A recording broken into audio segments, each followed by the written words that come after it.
You're listening to the Wicked Theory Podcast.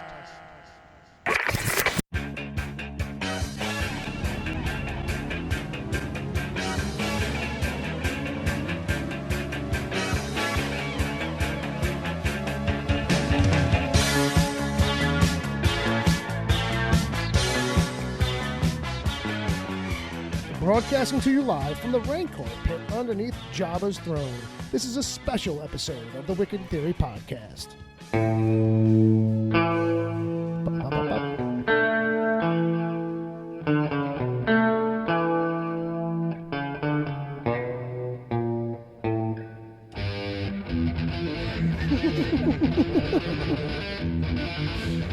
Yeah, very special.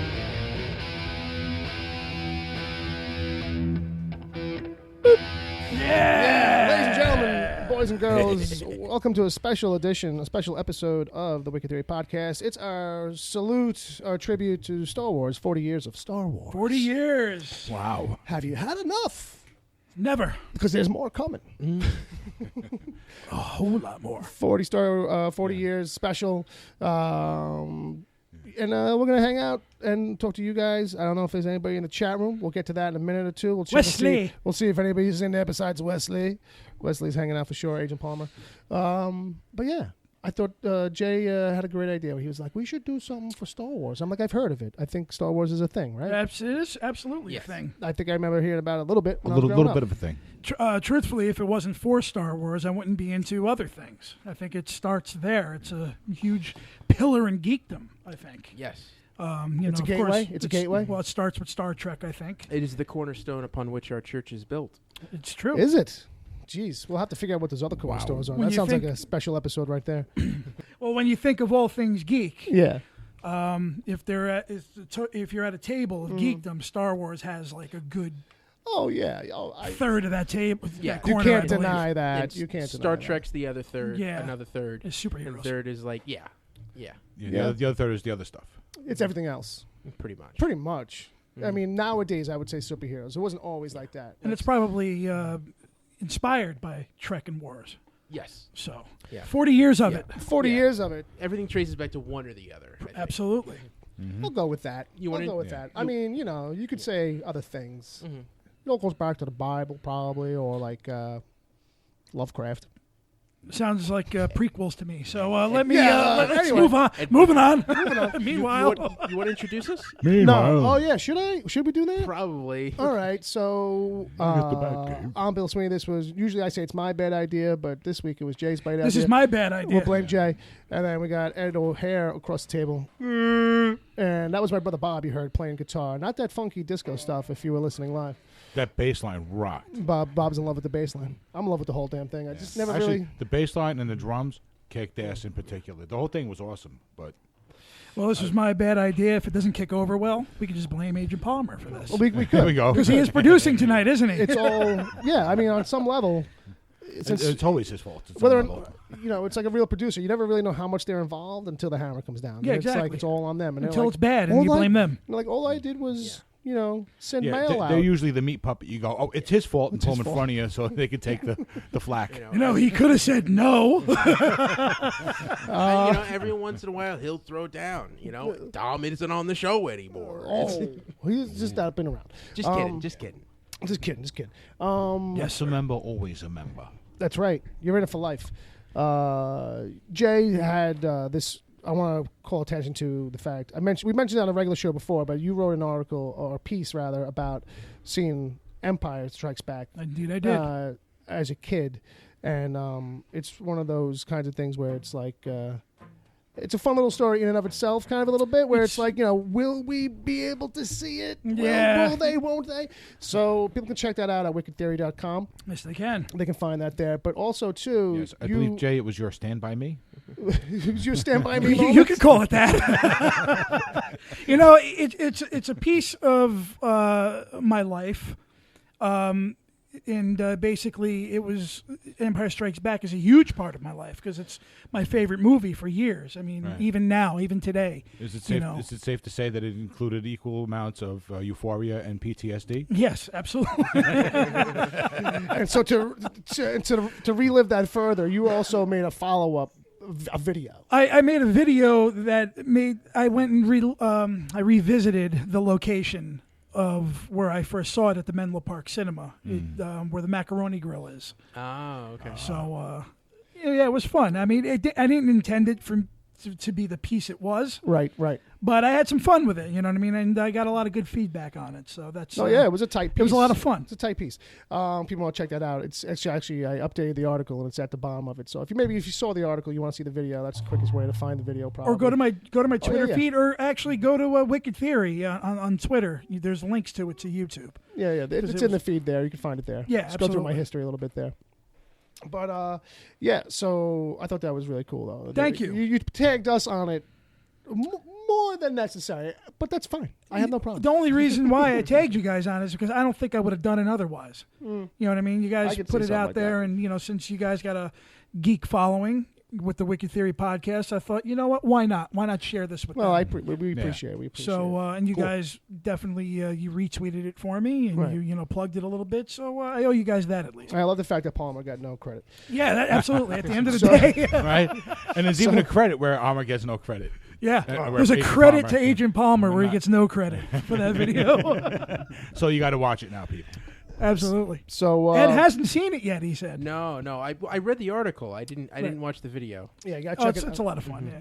So with that, I like the post credit scene. yeah, stay for the post credit scenes. Definitely stay for the post credit stuff. I think there's actually more in this one than there were in the latest Guardians of the Galaxy. There, you movie. might have outdone James Gunn on the. be honest. There might be 6 there. I'm Is- not sure. Is flatulence involved? No, okay. but No. I'll tell you what. I put 3 blooper scenes in. There were about 37, but I won't play the others because That's the extended edition. I dropped my phone a couple times. You know what I mean? I've You get that on the DVD. You get that on the DVD extras. somebody was asking me a question, and I told them to fuck off. That's the truth. It sounds like you might have left I'm out. fucking shooting a video. Honest to God. I'm talking to my phone. Why would I be? What do you think I'm doing over here, buddy? So, if anybody else, maybe in the chat room or anybody, has any personal Star Wars stories of any type, like I don't know, I really don't. Like in a way, like nothing kind of eventful ever happened to me seeing Star Wars. Well, I encountered Star Wars in What does that mean? in a sort of strange way. Okay, Right? okay. See, I'm younger than all you guys. That's true. You are a kid. You're 6 years old now, yes. and happy birthday, by the Well, way. It was last week. So I discovered, but even being younger, I discovered Star Wars late in life. Okay. I was 8 years old, 3rd grade, and I'd already been a huge Star Trek fan. Mm-hmm. In recess on the playground, you play games with each other. Right. You pretend we're Ghostbusters, Right, we're right. Power Rangers. That was like the Lighter fluid. Ninja Turtles. Sure. The wheelhouse. Just the pretend games. So one day Daniel Hennessy comes in.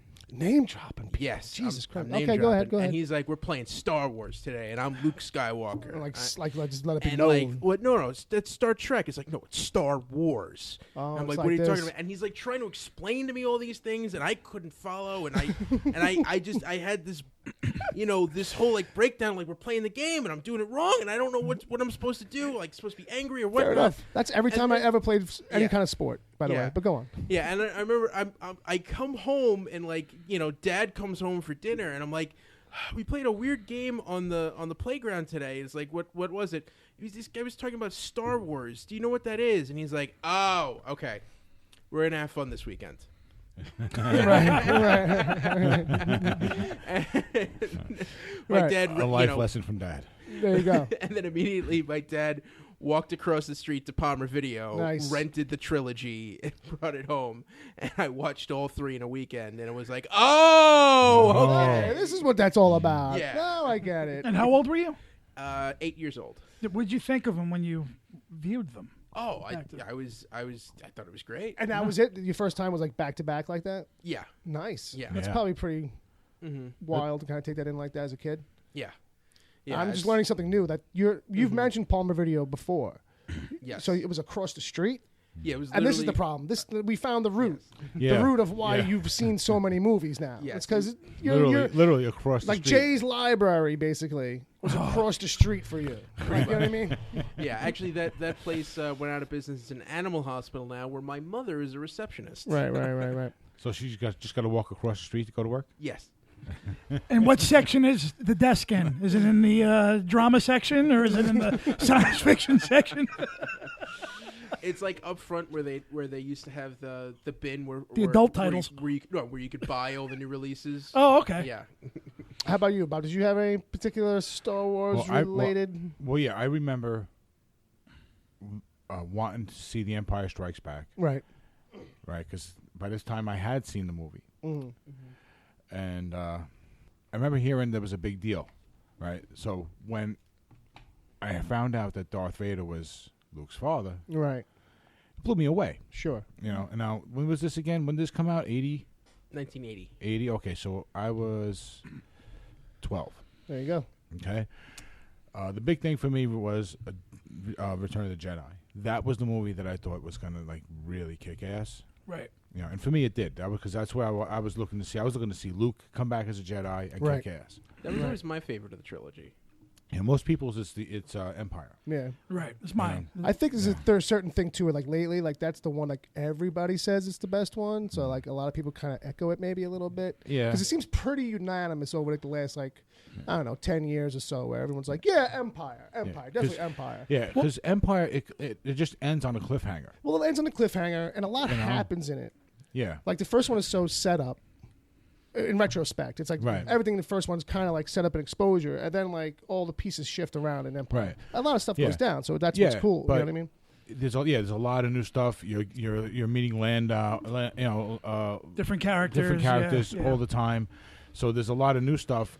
So that kind of threw me off a little bit because I wasn't seeing the story continue the way I was expecting it to. Sure, But the big thing for me was the fact that it was the cliffhanger. Right. You know, it didn't like end on a good note. Right. Which right. is so for me at that age, that's what I was looking for. Yeah, it's one of those. What? It's You know? over? Like Yeah. that?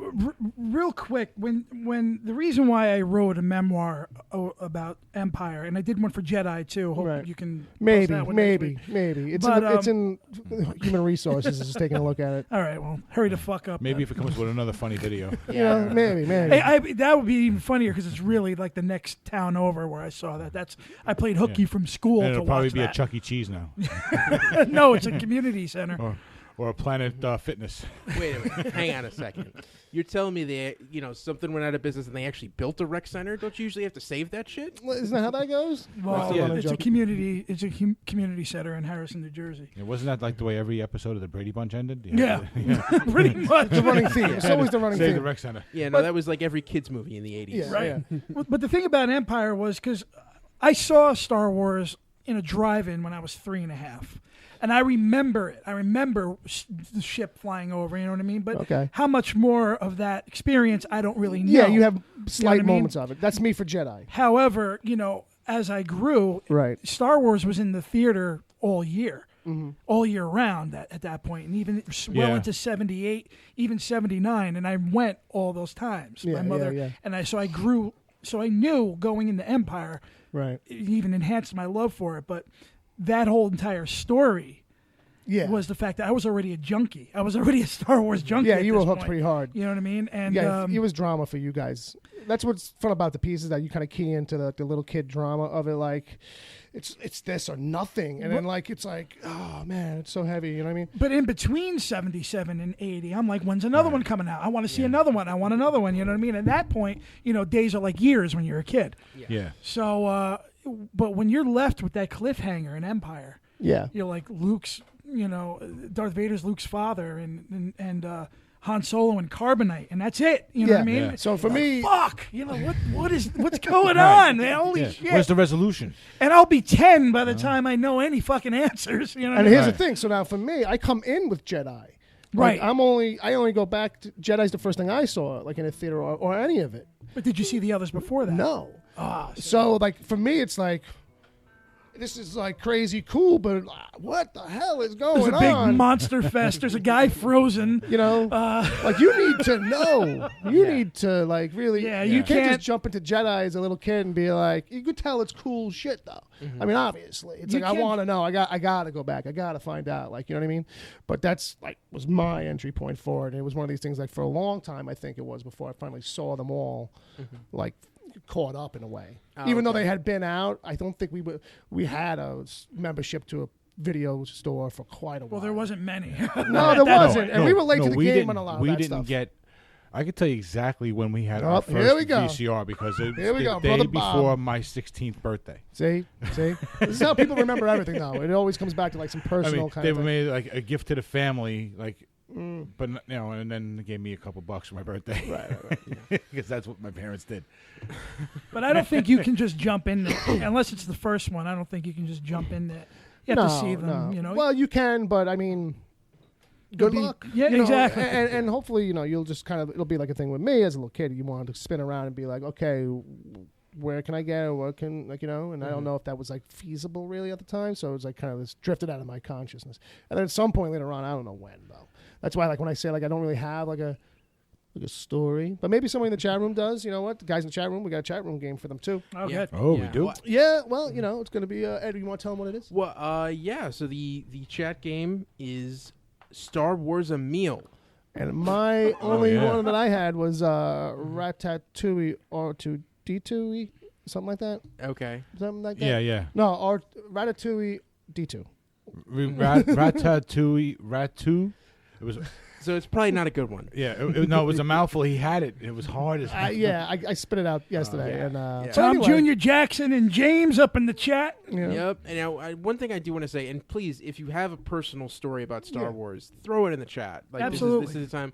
So I got two so far. Okay. Wesley Ryan Gaskins writes, "My family is nerdless, Okay. and I would never have seen Star Wars had Netflix not suggested it for me. And so starts my love of sci-fi. I was about 12. I saw them in order after the sequels. Right. So I guess that means he might have seen them in like 1, 2, 3, 4, 5, 6. Okay. Fair enough. And Tom Jr. Jackson's right. The first one I saw was Empire. We had it on VHS because someone made a copy for us.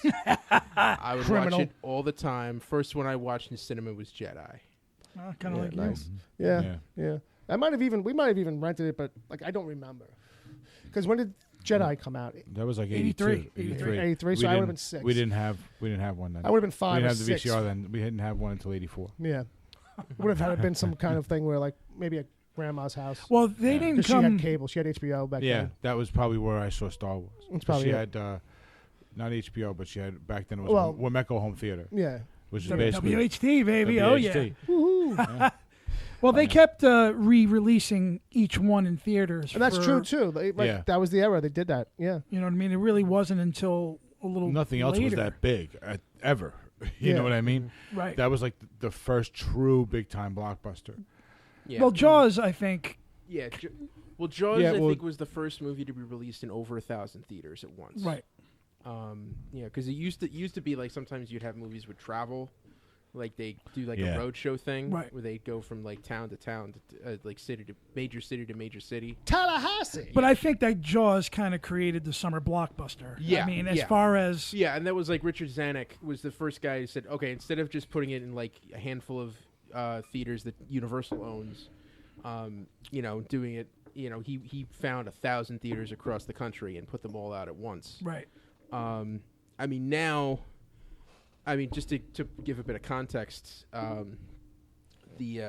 previously most movies would be in about 300 or 400 theaters. Yeah. Now the big ones do at least 3,000. Yeah. sometimes Some are 4. Yeah. Some are 4. But that's also like screens. That includes like movies where they're playing That in is true. 2-3 different screens. But yeah, there was a theater. I remember my parents talking about. There was a theater on Staten Island. I think it was the Fox. the That had it had a twin. It would just play one movie, and then the Fox twin. one played Rocky for a year solid. One played Star Wars for a year straight. Yeah. Imagine that, kids. And they made money each Yeah. time. Yeah. It's Oh, yeah. like- Yeah. Well, there was either that or the 3 channels which were on TV, Right. which were playing Yeah. really bad edits of movies if they were playing any movies at all. Yeah, it was one of those things where it's like, let's get out of the house and go sit in a room and watch a giant TV. You know, which is no different than nowadays when people say, let's get out of the house and go do something. Let's sit inside some other room. I guess that's also too. It's like Star Wars is one of those magical films where when you went to a theater and you saw something as big as that. Oh, yeah. You know what I mean? It does something to you, here's especially the when you're a kid. At when that you're a age. kid, too, and you're a sponge and you don't have anything to bounce anything. That's Right. why everything is so awesome in retrospect from back then. It's like, oh, man, that movie was amazing. It's like, no, Dark Crystal's a cool movie, but Right. it's not that great on the visuals. Yeah, but in defense of that, it's still Labyrinth more so. when Dark Crystal's when you worse, watch Dark visually. Crystal, it's still this really like odd science fiction fantasy in a big scale. Yeah, Yeah. You know what I mean? Yeah, it's Muppets and stuff like Sure, that. But sure, it's, sure. But it's grandiose. You know, it's one of these things. Like, yeah. I think that science fiction and fantasy definitely are films that are meant to be seen in the theater. Yeah. You know what I mean? They're Yeah. meant to be seen on that big screen. Yeah. And Yeah. Star Wars is just like, a cut above the rest. Oh, there's definitely a thing for that, man. Absolutely. Like I you know, like there's just certain movies that are just that's the thing you have. It's like Titanic. It's like sure, like you could watch that at home, but you know how much more impactful that's going to be. Yeah. At It is. the end, Titanic is a different film on when- TV. Yeah, absolutely. What I saw in the theater, and I remember I took my one of the last Yeah. films I took my grandfather to, because he liked the old A Night to Remember, which is a Titanic film. Of course, of it's your the, grandfather. He yeah, he's loves like, it. oh yeah, that wasn't yeah. no Night to Remember. But then when he saw that, You have and to- you you have saw to- how big it was, Yeah. and Grand old times. then he told me that Kate Winslet had a nice ass. I'm like, all right, grandpa. All right. That's Well, that's Yeah, she definitely my does. grandfather. Yeah, she does. That kind of relates. that kind of relates to James' story. Okay. Okay. Which is James somehow- from the chat room. Yes. Somehow the scene on my Return of the Jedi VHS where Leia is pulling in the chain and moaning got stretched out. It was all worn out in that spot. How does that Yeah, happen? how'd that happen? Oh, well, you know, I Like don't just know. that one I don't spot? know. Yeah, I The don't Iron know. Bikini. Somebody else was using the video when you weren't around, I guess. Or maybe mom didn't like that scene and she stopped the tape, took it out, and opened it up and ran a Mm, magnet over yeah, it. Maybe there mom you was go. hip to the science. Yeah, maybe. She was trying to erase that scene. Maybe, yeah. Yeah, She maybe. Was, yeah, maybe. Maybe. More than likely, she was like our mom and was like, excuse me, Dad, why don't you go look for your son who's hanging out, partying, and get him in here so he can record my shows. that's VCR work in our house. And Yeah. I don't think George Lucas meant for the Iron Bikini to be a sexy thing. I think the No. film goers went Yeah. with that first. He's like, Yeah. well, we need something very primitive on her because Tatooine's a primitive Well, planet. you know, but so let's then- put her in an Well, iron that- bikini. There was a certain amount of We also context have there. Carrie Fisher to thank for that scene because when she heard that she was going to be wearing that kind of an outfit, she lost like 15 freaking pounds in a hurry. Yeah, yeah, Right. she knew. Yeah. But I think the film goers and the fans took Yeah. it to a new because Well, yeah. she is pretty damn hot. I have to say. she is. But Yeah. it's one of those things where contextually, like, you can make an argument for it. It's like, well, that's how they would, Yeah. you know. I don't know if Lucas intended it that way. That's No, what I'm no, trying that's to all say. back talk. Well, Yeah. you always had, the stories, not to borrow, but on Star Trek, Gene Roddenberry used to always go into the costumes, figure, okay, I got to cut this much. So he would trim back all the women's costumes with this much fabric. Just Oh, so they, yeah, they would, yeah, They yeah. wouldn't have to spend as much money creating them. Save nickels and dimes there. Yeah, but I mean that's that's but like another thing to really say about that, like James Cameron movies are kind of an exception to this, but I find especially sci-fi stuff from like the 70s and 80s, like through a lot of those special effects hold up a lot better than movies made within the last 20 years. Oh, absolutely. Like yeah. in digital age, that stuff has a very short half-life. And I like if there's some movies, especially from like the late '90s and the early aughts. The early digital age is rough. Yeah. yeah, where just they decided, oh, we have this toy, so we're gonna use it on everything. Well, remember that was a regular conversation at the time. It was like, Yeah. oh, they're just gonna put CG in everything. Yeah. And Well, it's that's like, the- well, yeah, that's Yeah. like the dream once they get it good. yeah, but the thing is, it And here we wasn't are. that Yeah. good, and they did Absolutely, it anyway. And a lot of those movies just look like cartoons. Yeah, and Well, everything's that's just what Hollow Man was all about because it was like one of the first movies to use green screen, right? Hollow Man, right? With the invisibility thing with Kevin Bacon. Kevin Bacon. Yeah, right. yeah. Mm-hmm. I think so. They used tons and tons of green screen in that, and I think that was a big deal at the time. I think at the time because they were using so much on him physically, motion capture stuff. Yeah. I think it was more about motion capture because green screen and blue screen were already in play pretty big, even as far back That's a as, cool movie, as Terminator Yeah. 2. That's a cool 'cause take on the Invisible For a Man long time, story. they used blue screen, and you can see the separation in blue screen. Well, also At that time. because that was the thing that was different with Hollow Man is that you had one guy who was dressed in a green costume, That's head to yeah. toe. That's what I mean. Right. That's what they pulled out. Yeah. You That's, know, it That's wasn't like right. That's why he had the green background. So when he was on screen, he became part of the green background. no. You know, and was invisible. So one of the other things I got here, I don't know. Hey, why don't you open up one of these? I was in the comic shop this week, and they had a couple of packs of these 40th anniversary trading cards. I don't know if this will be a conversation starter in any you saw particular. these on the shelf too. Yeah, I yeah. almost picked up a pack. What? I don't get any bill. I only picked up 2. I can't open one either, Bob. Dude. I'm sad. It's not for them necessarily, You but if they suck. want them, they can have It's them. tops. Topps trading cards. Tops trading cards. Those They're, are the they're the best, tops man. guys. Is that what you're saying? They're the tops. So other things that we could kind of break down is that today actually Phantom Menace turns 18 years old. Oh. Phantom Menace is old enough to You know, vote. Ed's going to want to take the reins on this because he likes Phantom Menace. Misa, sorry. And he likes Jar Jar Binks. We spent some time on the originals. Let's talk about prequels for a little bit. Yeah.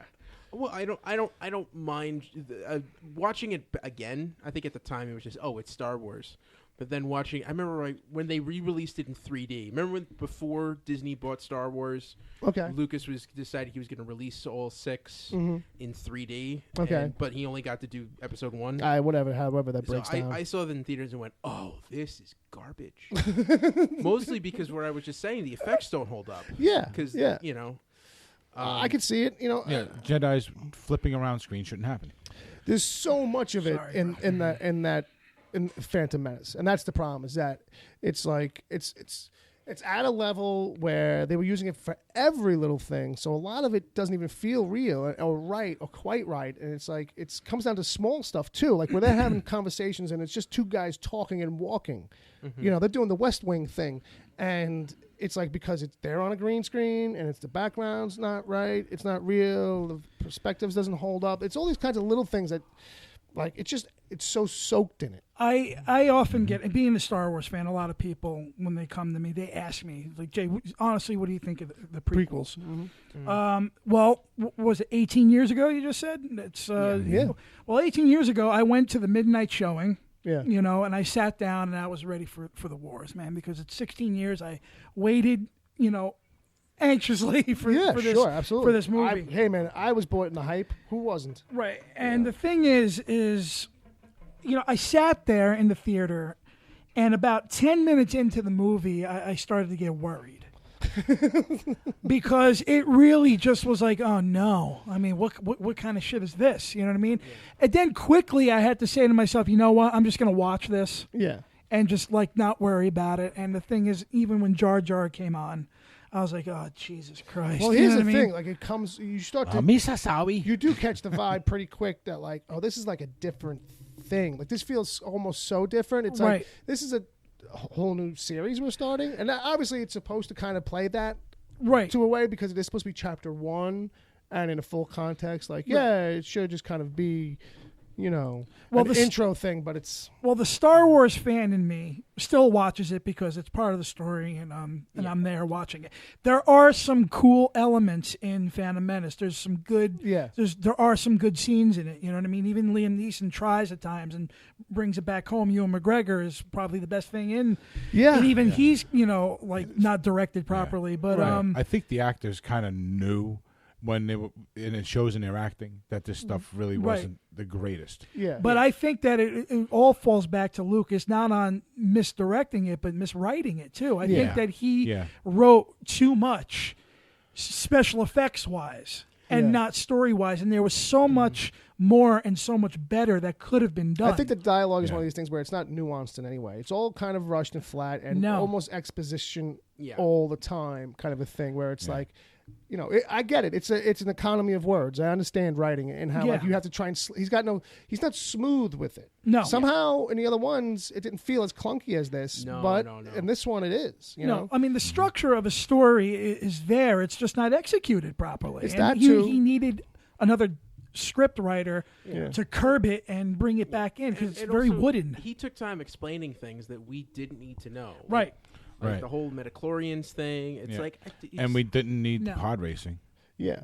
Didn't need the pod racing, but it's his merchandising machine. Yeah. You know, and it's his whole thing where he wanted that to feel like... Because, you know, you got to keep in mind, as much as we wanted to grow up with us, he was locking into this whole idea where, like, this is a family thing, and this one's going to be for kids. Yeah. Even though we're following the Death Merchant of the Galaxy, you know. Right. But look at Star... Right now, look at a new... He was cute though. Look at Star... I don't really call Star Wars A New Hope. I say Star Wars, but look at the first film. And look at that film. Yeah. You know what I mean? They're far and away two completely different fucking movies and different structures and just different, different every vibes, single way. But I think that Clones and Sith are actually, you know, better, far and away better films than Menaces. Well, Menaces really... what saves him is bringing in other people. When he... Nowadays, anyway, or at least with Menace, when he was just him, I think, or him more so than later on, you know, it suffered for it. There's a lot of self-indulgences in that. Right, because even, I mean, Attack of the Clones, I actually like structurally. But again, you know, now you got to fall back on Lucas as director again because he's, you know, again, misdirecting. He doesn't know how to handle these actors. Yeah. You know what I mean? And, you know, again, you could have done so much more and so much better. By the time Sif came around, I think he kind of understood where his fans were coming from. Right. So that's why, you know, a good portion of Sif is slam bang and fucking cool. And well, I also think too, like I always thought about the midichlorians thing. Like I could imagine somebody kind of feeling like hearing that, like, you know, certain fans at certain times talk about things like that, like where it's like, oh, I want to know how it really works, but what is the science behind these things? It's like finding out that the transporters and, you know, how in Star Trek work. It doesn't bother me. I mean, I agree with Ed that I don't think we needed to know about it. Yeah. But I agree that, you know, it doesn't bother me. You know what I mean? I think it was a plot hole where he wanted them to be able to have a definitive way of saying, oh, he is definitely a Jedi. We know that he's a Jedi. Right. Even though he hasn't displayed anything that tells us he's a Jedi, we have some kind of bona fide test we can give him, and it was a pigeonhole thing. Right. So it's like, okay, then they have to have what is that then?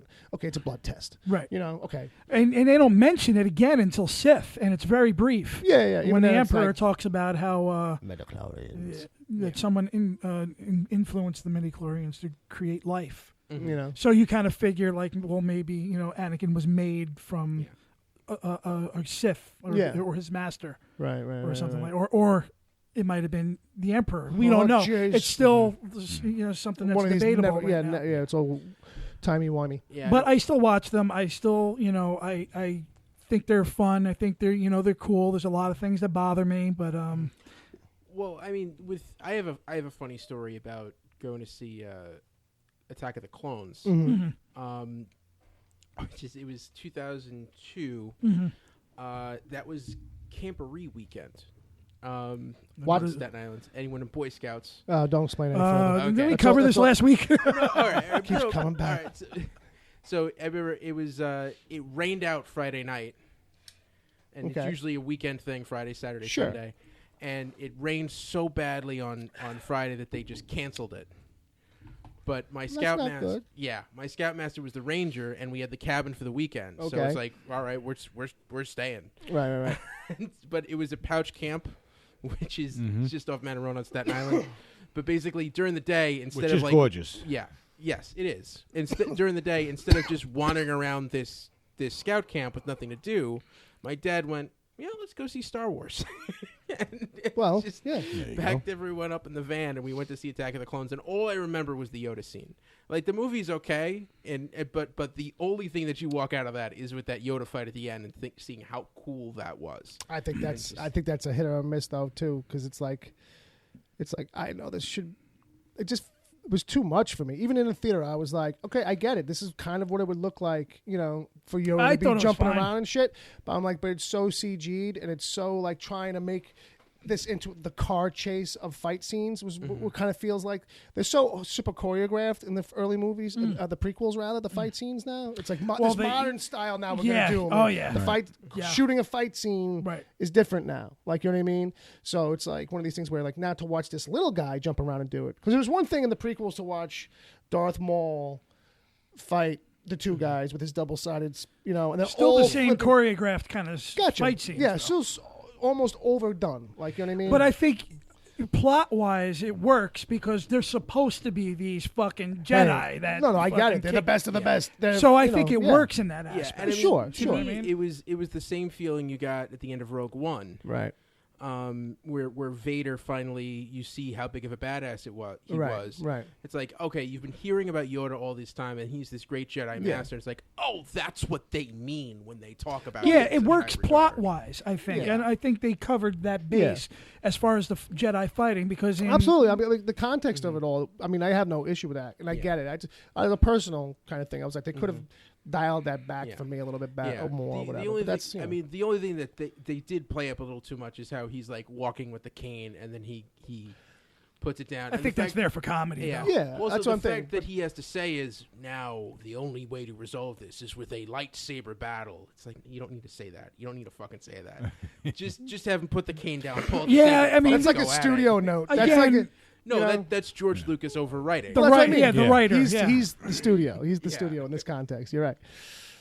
That's him saying, you know what he should say? He should say a really clunky line like, See, but I did like Christopher Lee as Count Dooku. I liked that. There's some still that great character and that villain. I thought it was cool. There's great casting in the prequels. Oh, absolutely. Yeah. Oh yeah, across the board. And it's a sin that he's this big part of 2, and then 3 he shows up and he's dead in 10 seconds. And you're like, what the hell was that?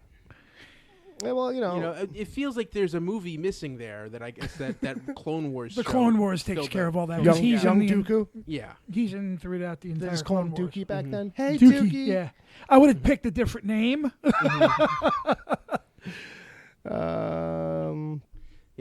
James has some more stories here. Sure. About watching the prequels. Yeah. He says, OMG, waiting in line and made local TV news for being out there. Nice. To buy tickets the day they went on sale. Had to leave work because the theater was late opening the ticket booth. Gave my money to a guy I met in line who actually brought my tickets to me at work that afternoon. He wants to know if your cigar rolled in Colorado. Jay? No. I'm drinking. See that shit? What kind of cigar? What kind of cigar are you drinking? I'm smoking a Drew Estate Java, which is I feel like any minute tobacco and coffee grounds. So I feel like any minute you're gonna put it out by accident into the styrofoam. Yeah, of the microphone head. No, but I'm it enjoying hasn't happened yet. I just one day. That means that the people in the chat can hear me smoking, or they can tell by the sound of my vocal cords. Oh, gee, you think? Oh yeah, well, me and you, baby. I did smoke Luckies for a while. Hey, Bob, before you sit down, when you go back over there, why don't you grab me a cold one of those cold ones. He's the Star Wars Cantina bartender. I'll take one. I'll take one of those ones. He's the Mos Eisley bartender. Am I supposed to make a noise or something right now? What does he do? Like, I don't know. Something like we that. don't serve their kind. We don't serve their kind. 40 years of the Cantina bar. How much? You know what? I'll take one of those cores. Either or. Give me the other one. I'll take the other one. I'll break up the family. Now we're drinking. Uh-oh, kids. There's alcohol involved. All right, so let me see one of these stacks of cards. Have we got anything good out of these cards? Actually, you know what? The first card is the Mos Eisley Cantina, which I'm very, very yeah. Okay, speaking of drinks. Speaking of drinks, too, and we could celebrate the birthday, because although it ain't old enough to drink yet, it is the birthday for Phantom. We got shots. It's still the 40th anniversary of Star Wars. You know what, Bill? Mm-hmm. It's funny. This deck of cards represents everything we fucking talked about in the last 3 minutes. Oh, I'm sure. The Mos Eisley Cantina. There you go. All right. Yoda getting ready to fucking battle No, Dooku. that's from that scene. Yeah. And that's it, yeah. So that's about that. Those are the big hits out of that stack?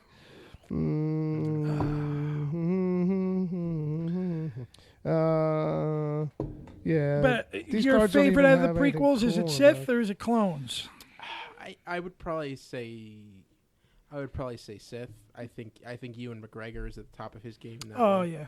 Yeah, well, he's good in clones too. Yeah, I was hoping these cards would have like a little bit more like trivia on the back, but it's very basic, generic kind of descriptions of the stuff. That's what you got Trivial Pursuit for. Yeah, we're gonna get to that. So let's do these shots. We got shots here. A little Oh, celebration, yeah. a little salute to the 40th. Johnny Walker birthday. Black, my friends. I turned 40 this year, and so did Star Wars. Yes. Crazy.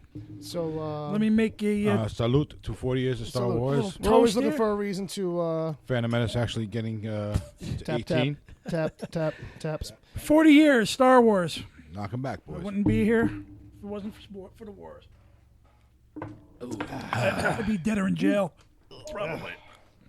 Ooh, Johnny Walker. Ooh, that's good. All right, so I guess afterwards we'll get drunk just as about we're going off mic.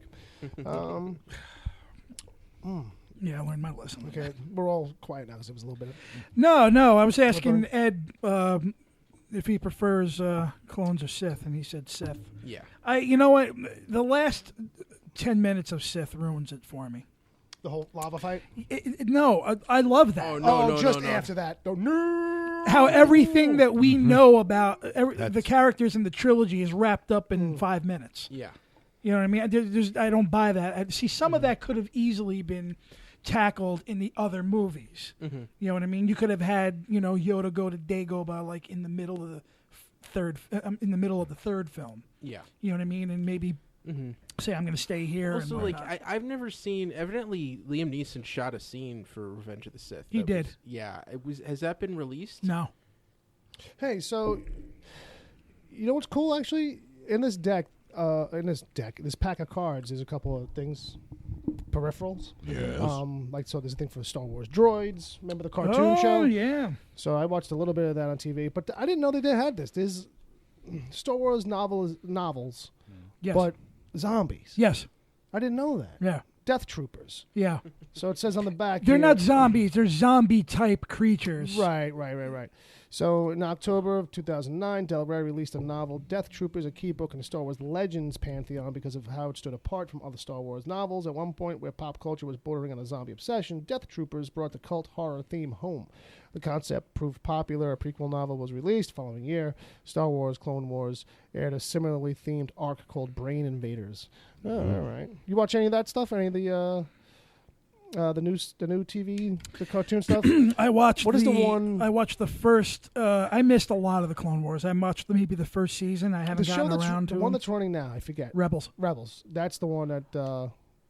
I've watched a few seen episodes a of that. few. It's really good, actually. It really it is very good. and it's continuity. Yeah, it's canon, and it goes everything that happens right before Rogue One and stuff. Did like you that. read any? How much of that non-canon like novels and stuff? Not You much. into any of that? I read the first. never read any. Well, all that expanded universe that happened in '91 when Timothy Zahn wrote those three books, the Thrawn trilogy, as they call Right. it, Heir to the Empire, Right. That helped blow Dark it up. Force Rising, and The Last Command. I read those, and they're actually really decent books, and everybody thought that they were going to adapt those as the next 7, 8, and Yeah. 9, which would have been really cool if they did do it. Where do they especially take at place? that Where time. they take place in the time? 5 years after Jedi. Oh, I did read some of those. Is Okay. like Zorba the Hutt in there, or is that Is it? kind No, of like a? no. There was like a series. I guess they kidded them down. I remember there was a character with 3 eyes who thought he was Darth Vader's son, and they found out it was a different That's guy later. with 3 That's eyes. a little. That's a little bit later. This deals with the Empire, basically whatever's left of the Empire. They, again rebuilding it, and it's under this Grand Admiral, this alien type guy, who basically won't hear the words Darth Vader because as far as he's concerned, he was a traitor and went to the good side, killed the Emperor and stuff like that. And and he's in tow with this clone Jedi, who's after Han and Leia's unborn twins, and. Is he gonna eat them? And I forget the details, but it was very well received, and that kicked off a whole new slew of interest in Star Wars again. Because remember, it was dead past Jedi. Yeah. Nobody cared anymore. But these novels came in the early '90s, and it kind of kicked everyone's interest back into Star Wars. And then, as you know, Lucas started writing Episode 1 and 94 or something like that. Yeah, That was back when Kenneth Branagh was the favorite to play. Oh, that was Obi-Wan. that was also kind of because like everyone talks about the prequels. Mm. The real setup for that was when I was 9 years old. A year after I'd seen all the Star Wars movies on VHS, Right. they were re-released in theaters. Yeah. Oh yeah. The Star Wars Special Edition. Got the same feedback Yeah. as the prequels. Well, it's funny because like at the time it was like, oh, I got to see Star Wars on screen, not realizing all the changes that had been made. There's things that work, like the cleanup job. I'm not talking about what he added. I'm talking about just how they went back into the negatives and cleaned them up. Yeah, they look remastered absolutely beautiful. That's all he should have really done. You know what I mean? But there's very, very little that complements the trilogy. You know, for the things that he did. You know, I was, you know, it's kind of laughable in a lot of ways. Yeah, but I remember like in The Empire Strikes Back, in the snow scenes, you used to actually see some of like the grid lines. He cleaned those from up. That work, he cleaned all of that up, Right. so it looked clean. And that was really interesting. It's good. There's good things about them, but there's a lot of shit. Yeah, but all like the hard character scenes that he put in, it just kind of like were there's a unnecessary. dance number in Jedi. But it's amazing, though. That was for the Bollywood crowd. It was awful. And the thing is this: That's him trying to lighten the mood. The original song that's in the Jabba the Hutt scene. I mean, it's rough, but it's also very eerie sounding too. Yeah. You know what I mean? And fucked up. Yeah, and that's his point. And That's I his think point that now, there's a lot of fucked up things in the original cut of Jedi. And I wrote it in a memoir. I thought about Jedi. People get eaten alive. You know what I mean? In that fucking movie. And I'm like, it's fucked up when you think about it. You know what I mean? And that's why it was one of my favorite. That's why it was my But favorite. I love it when he takes a chunk out of that guard. It's amazing, you know. But it's like, holy shit, you know what I mean? It almost makes you want to see all that baby killing they didn't show us in the first one. Oh yeah. Yeah. Sorry. By the way, if Yeah, how do you feel if we about get back to I'm sorry. the final scene in Sith, the the lava scene. Yeah. Because I mean, that was a sore spot, man. Yeah. I mean, because that's a thing. Like they're just like spinning around in the air, all around the lava, and then I remember now. Then Wow, when okay. they say the line, I'm sorry. When No, he's Obi-Wan says, "It's over. I have the high ground." I'm like, what the fuck does that mean? You're Jedi. You could just fucking throw him in the lava and be done with this shit. Yeah, that's always the great thing. You know what I mean? It's like the stupidity of that moment in itself. But on top of the fact that the editing of the CG with them jumping around, it looks like somebody just had a touch screen back then. Yeah. And took the character on the screen and just spun him with his finger and moved him up and down. Right. You know what I mean? So I mean, it is pretty cheesy. I think it's one of these things where it's one of these times where Lucas is asking for something that's just outside or just on the edge of anybody's ability. And what it needed was a softer touch. It needed a harder edit where it's like, okay, we wasted money on it. Whereas we I have do to take out a lot of that. We have to make it tight. Yeah, I mean, I do like that duel. It was such an awkward scene for me, and then it just became more awkward when, like you were referring to earlier, you see him in the suit and he's like, no. Yeah, I mean, again, this is what I'm saying. You know, him as a writer, I think that could have been constructed differently. Yeah. It didn't have to. It was awkward saying I got the high ground. They should have just had a fight right there and him fall or something. Yeah. You know what I mean? It would have been like into the lava. I mean, rather than have him be burned alive because he's too close to the lava. You know, there's a lot of things. Just force throw him, pick him up and throw him over into the lava. See, I think he's trying to dodge this whole like how responsible is Obi-Wan like in this moment. So doing stuff like that where he starts going on fire as he's walking and like he continues to be obstinate and like, you know, and like, shut up, like, you know, and all that. It's all about, you know, so that in the end, Obi-Wan's really, you know, if anything, you know, Obi-Wan probably should have helped him a little more. Like, you know, I get it. I get the execution meaning, is off. I get the meaning behind it. You know, Well, he was too arrogant. He was too, you know, he's just I'm more powerful than that. I can fucking take you. And, yeah, absolutely. And it's one of these things where now it's in the same place it was before I finally saw that story. Like when Bob was talking, it came back to me that I remember as a kid, not knowing the full story. But Bob either had read the books or knew from whatever other source that was the story of Vader. So he told me all that shit. He's like, Right. well, that's his dad, and then Vader's backstory is this with the fucking whole thing with the lava and all this stuff. Right. That's why, and I'm like, oh, all right, cool. So now you have that in your head all these years that's what happened. You finally get to see it, and this is how it goes down. Yeah. So it kind of like, Yeah, they did explain at one point during the run of the movies Vader's backstory. So that's something I did have some knowledge of. Yeah. So, so for me now, it ends up in the same place like as a memory where it's like, these are just the events that happened. Like I'm gonna try not to keep a sticking point on how it all went down and it was shown to me. Right. Like, because that gets like you start picking it apart after a while. And then it's potential. Like, and then it gets annoying when you pick it apart. Yeah. It's like no, you take it at face value and Yeah. it's good and whatnot. But could it have been executed better? Of fucking course. Yeah. Each one of them has flaws. Yeah, well, that's one thing I feel about Star Wars.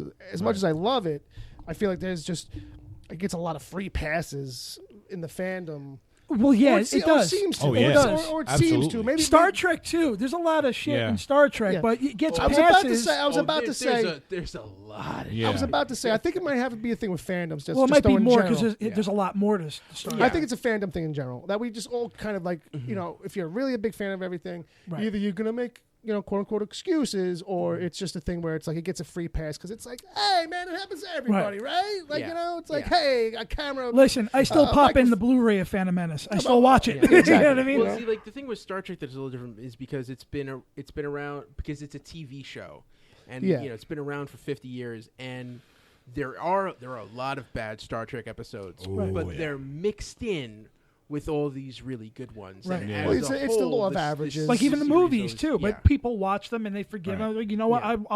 They'll watch Star Trek 5 because it's another Star Trek story, and they'll watch it and they'll take it. It's the law of averages. It's like you got so many hours of it. You know what I mean? So it's the same thing with Star Trek. It's less hours, but even with that, Star Wars is less hours. But the same thing with that, where you only have so much. You can't all be great all the time. Nothing is. with also like, but even that there are stretches. Like I don't know if anyone's listening to Star Trek: The Next Conversation. Matt Myra and Andrew Secunda's recap, where kind of one of them is a huge Star Trek fan, the other one does not like Next Gen or never really watched it. Okay. So they're going from the beginning, and the first 2 seasons of Next Generation are really, really rough. Yeah, they're hard to watch. Yeah, they're pretty weak. Yeah, because it's and there's a whole Farpoint's thing. pretty bad. Yeah, but like Ed's the Trek man. Yeah, but like season 3 and 4, Yeah, it just I can hold that pretty well with yeah. that. If seasons 3 and Very 4, well. it blossoms and it just grows into this incredible show. Right. But those hard to watch. Yeah. Well, everything's got its thing though. But I watched the prequels. I do. I pop them in. I like the storyline, and that's what we have. Well, speaking of what we got, let's talk about the new stuff then. Right. Let's All move right, Let's move yeah. into talking about some new stuff. Like what's coming up was Last Jedi, but we'll start with like Rogue, like we just had Or Rogue Force One Awakens. and Force Awakens. Again, I think that Lucas signing the rights away is the best thing to happen. Yeah, I think in the long because run, of what yeah. we just spoke about. Yeah, absolutely. Yeah, I think in the long run, absolutely. I think it's going to get better writing overall. Yeah. Throughout whatever they do, they are motivated to do quality because they spent $10 billion on this. $4 billion. And they get it. $4 billion. Yeah, and they do get it that it's there's a story. They made it back already. Well, yeah, close to it at least, right? Well, Force Awakens was $2 billion, right? Yeah. They returns. they made $2 billion on Force Awakens. Yes. And Rogue Worldwide? One went over $1 billion, I think. I think so. Yeah. Nice. There it is. I mean, Disney's a machine and it's a property house, but at its core, for the most part, they get what makes good movies still. Yeah. A lot of studios get lost in that with marketing and everything. And it Warner. seems like Disney, for the most part, it's like, okay, what works about this thing? Let's not ruin that in the process, but, we're going to fucking milk the shit out of it at the register, too.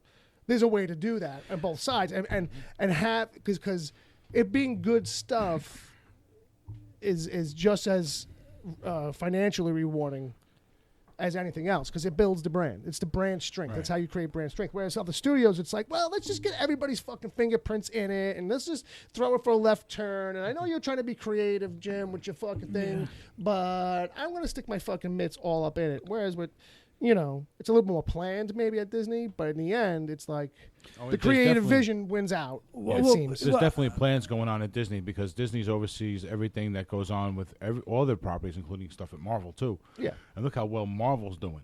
Well, that's what, You know what I mean? Yeah. So, but even though it looks like Disney's just shitting stuff out, Force Awakens and Rogue One for prime example,s that they're not just shitting things out. There's a plan. There's a plan of attack involved. There's well done movies being made, and I'll tell you what, I think that kind of, and they blow the prequels out of the water. And I think they've taken at least one small page from the Marvel group in that they're at least planning these out lightly, right, as they go along, and tighter in the time frame. As much as they're planning it, they're also keeping some flexibility there, absolutely, like. Absolutely. They just have a few. I feel like they have just a few key things they want to carry over within the films, and as long as those key things are involved, and they're going to change from film to film, story to story, whatever they are, then they're going to be happy as long as the people that they pick because they think they're going to build quality actually do build quality. Yeah. You know what I mean? Because it's like you were saying, it's all about building the brand. Yeah. You know what I mean? And the only way to keep building a brand is to keep putting out quality stuff. Right. And so, what's funny too is I was going to say is this kind of recontextualizes the Han Solo thing for me now too, where I'm like, okay, so maybe this could be good, because that was like the one idea everybody was like, oh, okay, that's where we're really going to be testing the waters. Like Rogue One, from the jump as an idea, felt so different and so isolated that you could see how, okay, that I can see how that can work. I can picture that in my head. It's Dirty Dozen with Star Wars. It's the mission. So in the end, you got something that reflected that very well. Even Force Awakens, people were kind of like, well, what are they going to do with these characters now? And they did it right, I think. And in the end, with Rogue One, they didn't shy away from what they had to do to make sure that the story was received as being a good story. Right. They killed everybody at the end, which would have normally been out of character for a Star Wars movie. Yeah. But the story demanded it in order to prove the strength of the story itself. And their commitment to doing the right thing in the story writing process. They saw that and they were committed to that. And that was why at the end I was like, fuck yeah, this movie. Yeah. It gets extra points for balls. Absolutely. Absolutely. I mean? It was a good movie. Everything was fine with it throughout. But being an outside Star Wars story, for me, it wasn't something that was really, really important to me. You know what I mean? Because it's like these characters weren't as important to me. Sure. You know, and I kept seeing, what's his name? Is like, he's got a Spanish accent. He's in space. Okay. Yeah. He's got a Mexican freaking accent in outer space. Come on. I know. But it's the 28 millionth century. We're just very used to them all being British too, though. It's like C-3PO is a British droid. Almost everybody in there's got a British accent, and it's like. I think like Luke. Okay, I'm gonna take the plane now. Okay, you know what I mean? Yeah. Well, imagine if they came in thick. Then you would think that Lucas was involved, because people forget, Jar Jar Binks got shit for fucking sounding too much like a dialect of some language, of some Caribbean language. Oh yeah. You know what I mean? So they've always been Jar Jar was his idea too. Oh yeah. Well, no, because who else would think of something so evil? You ever see The People versus George Lucas? I've seen a little bit of it. That's a great documentary. We should stay and watch that after this. That's going to be the offline after show. Yeah, but what? Sorry. Oh, sorry. But no, the thing with that show, they make a big point. Jar Jar is basically like a minstrel character. Yeah. and they're basically right once they show all this stuff, that kind of like, well, this is the root of where they got all this idea for him, and it's like, oh, okay, well then that's hard to deny. Okay, sounds like evidence to me. But yeah, I think I did see that then, or I saw some kind of like thing about that point. I got to address James in the chat room. A little bit. He goes, "You were praising Phantom Menace, Jay. We knew you were smoking something." I'm not praising Episode 1. I'm saying that there are things in it that are worthy. Well, that's what I say about the whole prequel. Like, if you just take them as their story points for the legends and what's supposed to happen, like, it's kind of things you already knew. Like, oh, I guess I'm not praising Vader was a kid at some point. Okay, he was a pod racer. Like, they don't really know about his birth too much. And, like, he ran to C-3PO and R2-D2. Like, that maybe right there is the most important piece of that movie. I mean, if James was listening, if he turned his lawnmower down a little bit, he would have heard me picking it apart. You think he just keeps it running? And get a fucking John Deere, man. Enough with that shit already. Really, get a riding mower. Jeez. I told him I'll buy him a John Deere, and then he can drive it all the way up to Jersey to see me. It'll be the Straight Story part 2. You're gonna waste all that money. On buying him a John Deere. It's all right because he's gonna end up wasting all that money driving up here in a John Deere, filling up the thing. That's true. Yeah, that thing's got to get like 6 miles to the gallon. Oh, exactly. Yeah. David Lynch made a movie about it. You're gonna have to get on the highway. You're gonna have to get on the highway with it, and so how many tickets are you gonna get doing that? You can't do more than 20 miles an hour. Well, you could probably rig no it blinkers. up. Well, like I said, rig it up. David Lynch made a movie called The Straight Story about a guy that goes to see his dying brother. He's like 80 years old. Okay, yeah, right. It was called The Straight Story. Okay, he drives his John Deere across like 3 states. Yeah. Right. It takes him like 4 months to get there or something like that. It's the Forrest Gump story. Yeah. Pretty much, as an old man. Yeah, when he's older. Mm-hmm. So yeah, but it's David Lynch. So somehow when he gets there, he's actually younger than when he started. right. Some weird element. Exactly. He's changed gender. Yeah, something crazy. So some Last Jedi speculation maybe we'll get into. Yeah. How about that? Like, so from that trailer, Luke is all like, "Yeah, we're done." Wanted to say because I remember when we did the trailer, Cash or Trash here. Yeah. People were complaining about that trailer. Yeah, and I was talking with Ed. I would have liked to have seen. I would have liked to have seen more. I went when I saw Guardians of the Galaxy. They showed the trailer again on the big screen. Yeah. Mm-hmm. And it was bigger, and it was brighter, yes. and it was. And then I really said, you know what? I'm glad that they don't show that much. Because I think we're going to get an episode of Star Wars where we're going to knock us on our ass. People forget that. Yeah, That's what they did with the other one. Because we're overdue for a really, really phenomenal. Well, not really, because Rogue One was pretty awesome. Yeah, I mean, there's no there's no. I feel like much like I said earlier, how Star Wars set up Empire. Like, we kind of felt like, like if you watch Star Wars, you're like, oh, this is kind of thin. Like, it doesn't feel like there's a lot here. There's a lot. It's just because they're not kind of like barraging you. With, like, the dialogue is sparser. Like, it is kind of like, as far as like how much talking and stuff. But what I'm getting at is that, like, that movie we didn't know, but in retrospect, it served to set up Empire. It was, everything here is set up. So I think that's what's happened here. Right. People weren't expecting that this movie was going to set up the other two as much. Right. They thought they were going to have everything kind of like given to them up front. And it's like, well, it turns out we were holding some stuff back. Well, Force Awakens has legs of its own. You know what I mean? Even though it follows the structure of the first film, but there is a lot in there. Yeah. And there's a lot of different things in there too. And I feel that maybe Abrams went back to form to get people's respect back after they've been hurt from the prequels. And now we got Rian Johnson. Yeah. Written and directed by Rian Johnson. Looper, this is his, right? This Looper and Brick. Yeah. I like a lot of people know Looper's about really Brick. Brick is a film noir from about 12 years ago. Go see it. Yeah. Go see it before you see. But it's Last basically Jedi. a hard-boiled noir detective story, but it all takes place in a high school.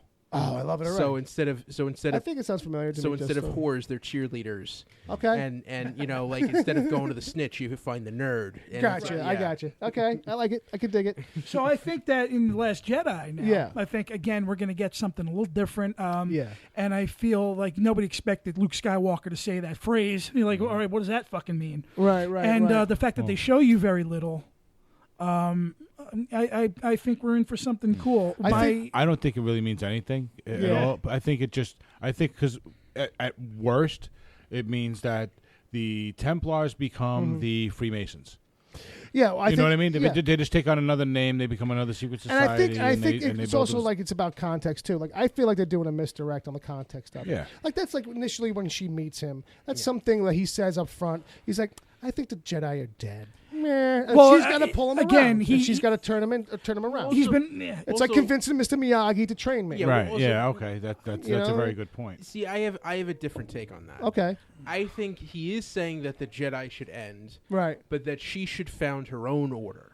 Oh, like for example, Kylo Ren is the leader of the Knights of Ren. He's not a Sith Lord. Well, I'll tell you what. So maybe you've got to come up with your own order that would be able to combat Ren directly. Well, I'll tell you what too. What's funny you mentioned that because I watched a breakdown video of some super nerd, and it was a thing about like there's a quick shot of when she dusts off this book, and you see the symbol. It's one of these older orders of the Jedi, one of these pre-Jedi forms, much like Bob said, Templars become the Freemasons. Yeah. Well, these are like the proto-Templars. The ancient kind temple. The ancient temple kind of thing. And so, I think what we're going to learn, what we might get actually is a deeper understanding of the history of the Jedi. Okay. You know what I mean? Like and Book of Wills, that kind of thing? Yes, that's the thing. That's what they called it, the Book of Wills that she was looking at.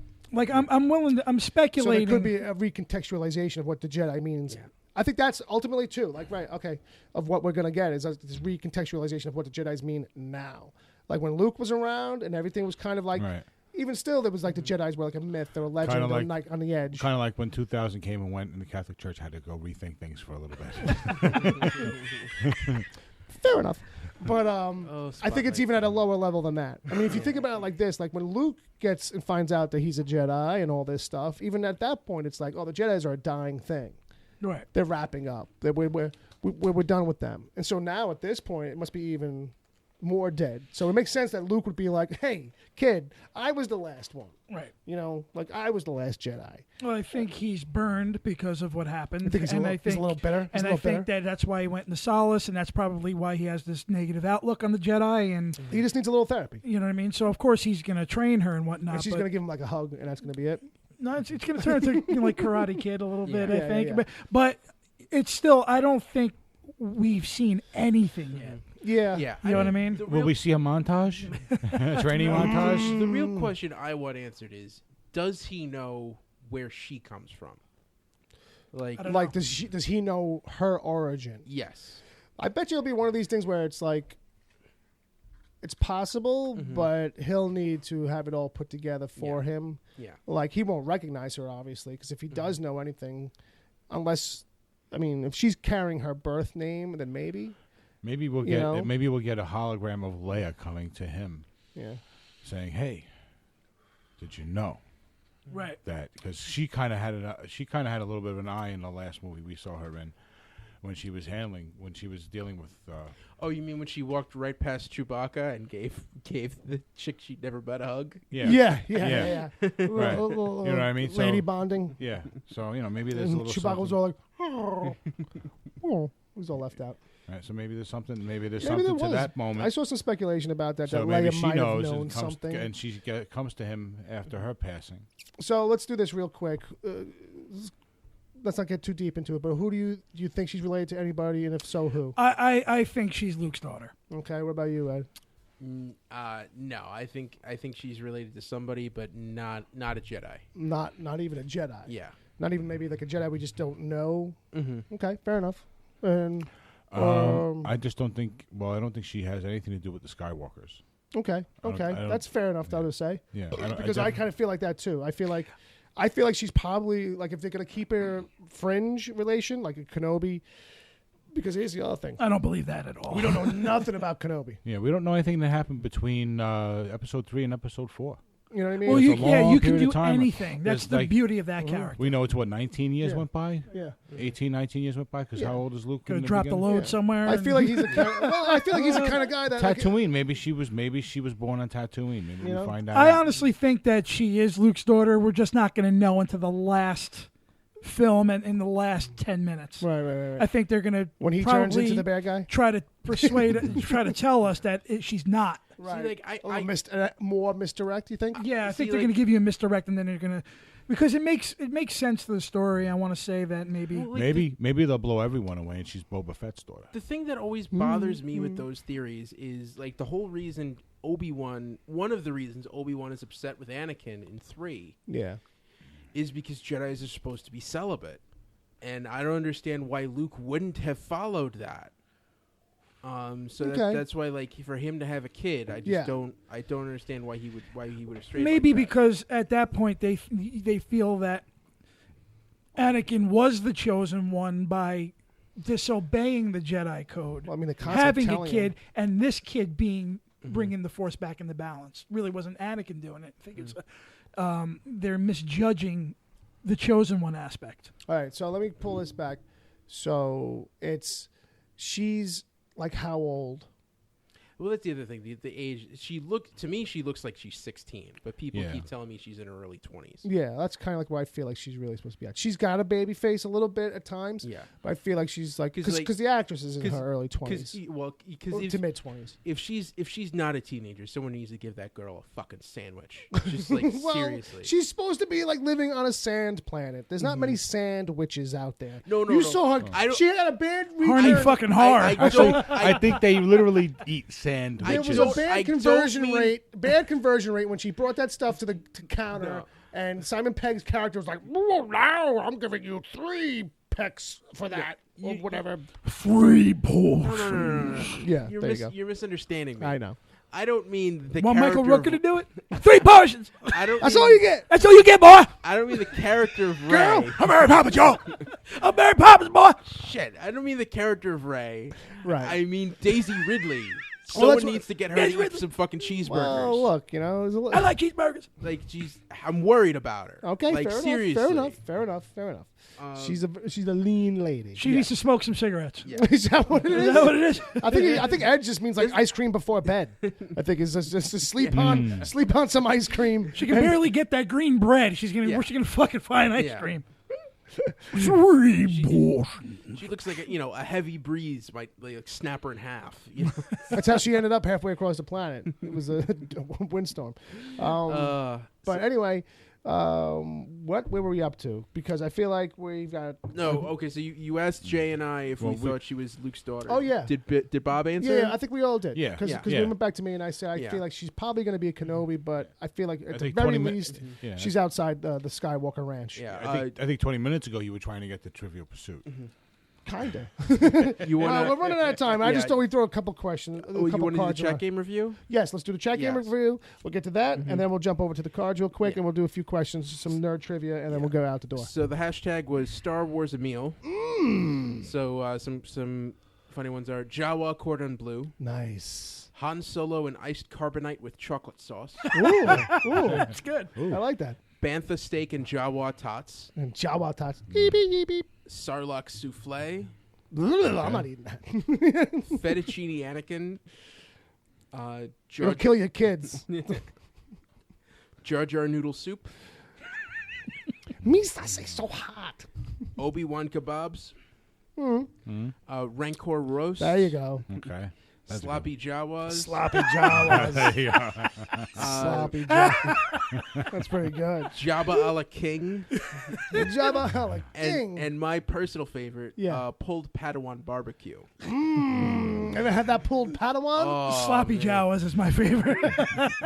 Yeah, I just can't help thinking anything you cooked, you tried to make with Jabba the Hutt is going to shrink down, like you're going to lose 80% of it to fat. I feel like everyone's missing the double entendre on pulled Padawan. Yes. And the other white meat. Whoa. The other.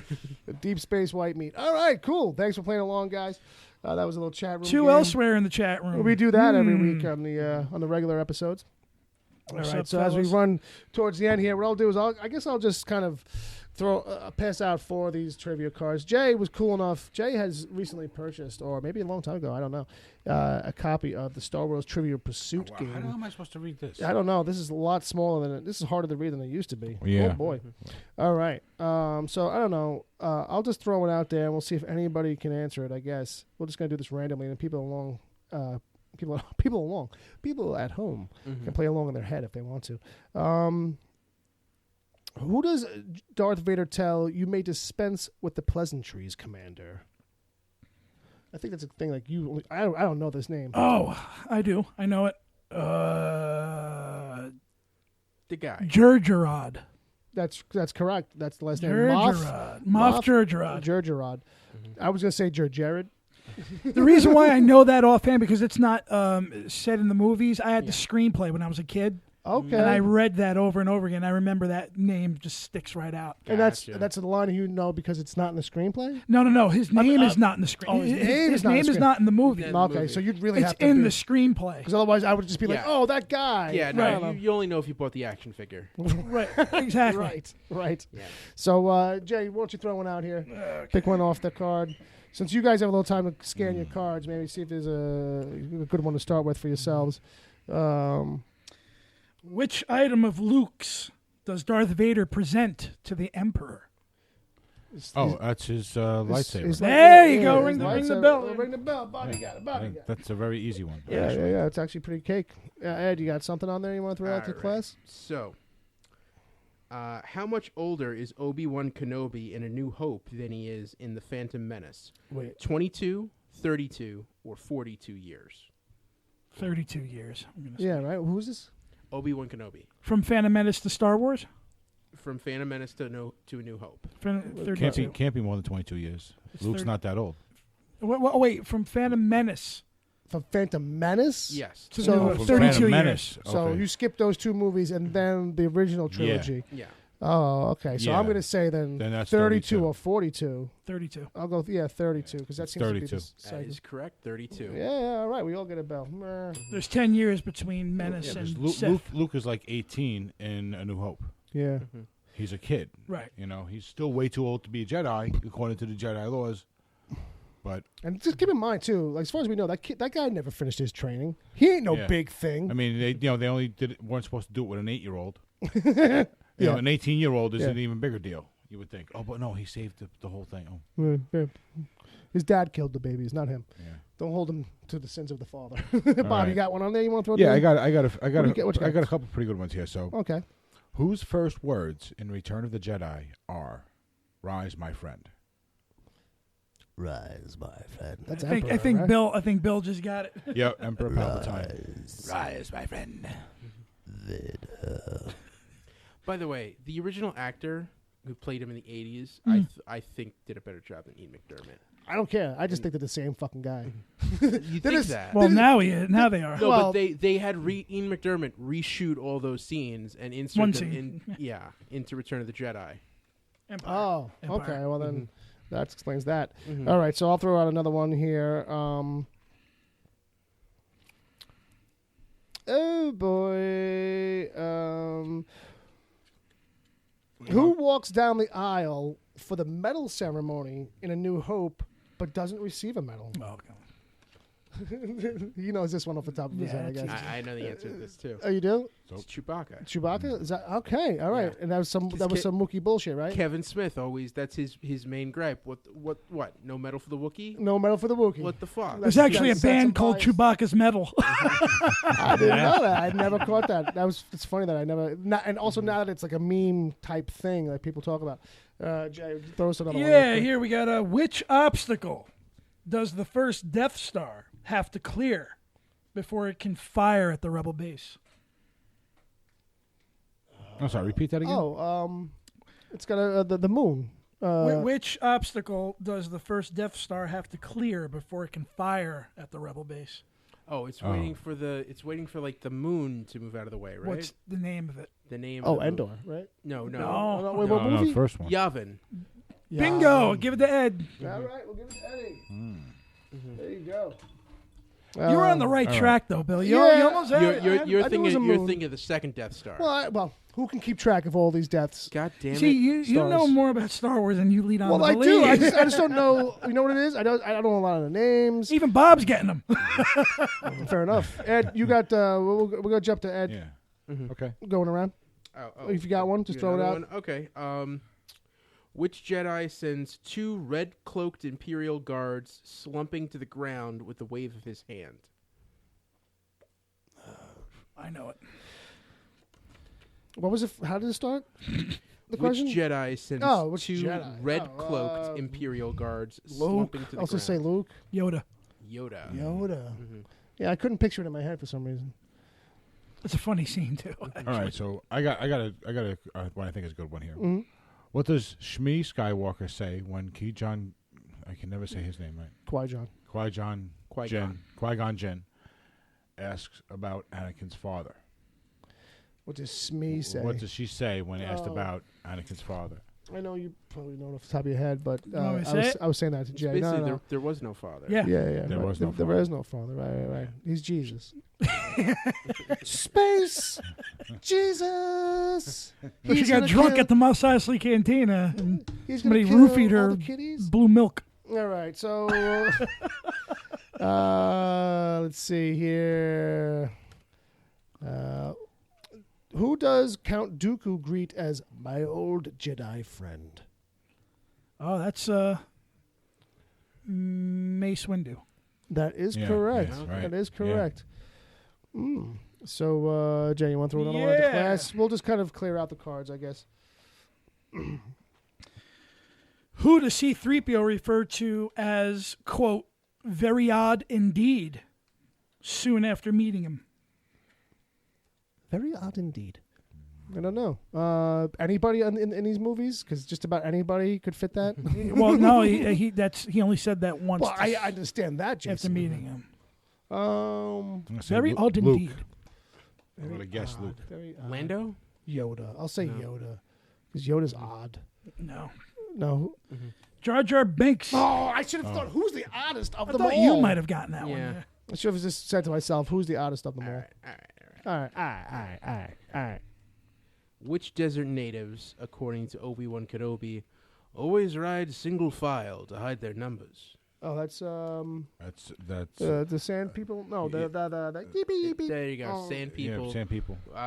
We also would have accepted Tusken Raiders. Tusken Raiders. I was thinking actually Jawas. That's what I was thinking, but Tusken Raiders. Okay, fair enough. Bob, what do you got there, buddy? Which two words does Lord Vader utter after he tells the bounty hunters, "I want them alive"? I know it. Set it up again. Which two words does Lord Vader utter after he tells the bounty hunters, "I want them alive"? I'll give you I a hint. can't. He says it to Boba Fett. Want them alive, especially Solo. No. Or dead. No disintegrations. No disintegration. Wow, I'm bad. I don't remember that at all. I feel like I should remember that. Well, that should be a fucking thing. It should just be a Vader thing. No disintegrations. You think that was a meme? All right, I got a couple more on here. What is shown undergoing radical surgery at the same time that Padme Amidala is delivering her babies? Oh, Who is shown undergoing radical surgery? Oh, Anakin that's- Skywalker. yeah. yeah, Anakin. softball. Yeah. Jay? Okay. Yeah. True or false? Uh-oh. Is Treat Williams in Empire Strikes Back? Oh, that's true. Treat Williams? Yeah. I guess. I'm going to say, yeah, he's probably the guy who bumps his head on the door. It's true. It's true. He's in there, folks. It's a cameo. He's got a non-speaking, It's true. like, walk-on. He just walks by in the background. All right. Oh, one more. Okay. I started it, so it's got to come back around to me. Sure. Which planet is Luke Skywalker on when he encounters the dark side tree cave? Oh, Dagobah? Yeah. Yes. Okay, I wasn't sure if it was. Give him No, a I just ring. wasn't sure if it was on Dagobah. Yeah. I'll bell myself. I don't care. I'll give myself a bell. Bob, you got one more on there? Yeah. Who barks about C-3PO? Shut him up or shut him down? That's Han Solo. Yeah. Give him a ring. I gave it a soft ring. There we go. Yeah. I- That's all it It gets. was a bit of an easy question. Well, I all right. got a couple more here, but All right, well, you want to clear it out? yeah, sure. How many credits does Han Solo get in advance to take the rebel heroes to Alderaan? Oh. I know. I don't know. Damn, you know. You've known everything else, so I'm just Yeah, looking at you was like These cards were cellophane wrapped. I'll just have you know. 1,000 credits. 2,000. close. Yeah, 2,000. 2,000. All right, what's your last card? What's your last question on the card then? Where besides the pod race can hovering cam droids be seen in The Phantom Menace? I think that's at the Senate. Oh, look at you! Shit, 'cause I think I know E.T. is in this. They're airing him taking over as the supreme leader. It's one of the few times that you see some kind of semblance of like a media seriousness being taken at that. Yeah, but like that there's a media presence of some kind.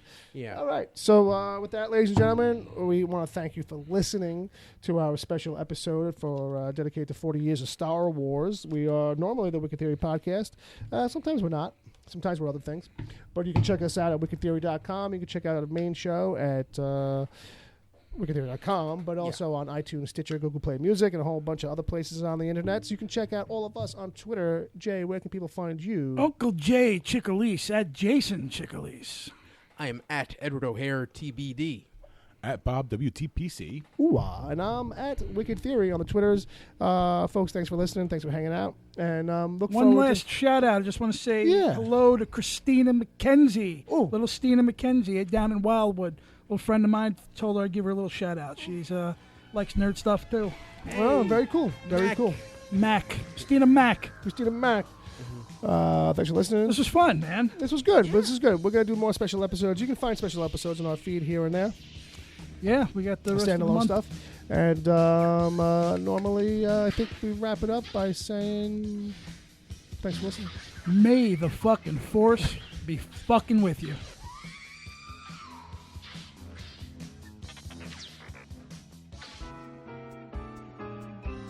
The Wicked Theory podcast is heard live every Saturday at 7 p.m. Eastern until whenever. Just go to mixler.com/wicked-theory. Mixler is MIXLR. Sign up to join the chat. Then click the follow button to get reminders whenever the show goes live.